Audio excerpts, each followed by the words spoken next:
Hi students, வணக்கம். இப்போ என்ன பார்க்க போகிறோம்? இயல் 1 எடுத்துக்காட்டு 21 என்ன கொடுத்துருக்கு? எண்ணெய் தகர பெட்டியில் 7.5 லிட்டர் எண்ணெய் இருக்கிறது. அதை 2.5 லிட்டர் அளவுடைய புட்டியில் ஊற்றினால் இந்த 7.5 லிட்டர் எண்ணெயை நிரப்ப எத்தனை புட்டிகள் தேவை? ஒரு பெரிய டின்னு இருக்குது. அதில் எத்தனை லிட்டர் எண்ணெய் இருக்குது? 7.5 லிட்டர் இருக்குது. அதை சின்ன சின்ன பாட்டிலில் ஊற்றுறாங்க. ஒவ்வொரு பாட்டில் எவ்வளவு பிடிக்கும் அப்படின்னு சொன்னால் 2.5 லிட்டர் பிடிக்கும். அதே போல் எத்தனை பாட்டிலில் ஊற்றலாம் அப்படின்னு கேட்குறாங்க.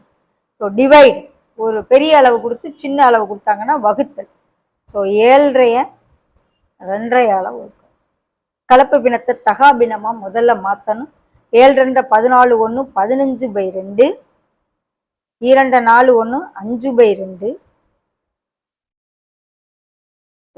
தலைகீழ போடணும், பெருக்கலா மாற்றி அடித்து கொடுக்க முடிஞ்சதை அடித்து கொடுத்துருவோம்.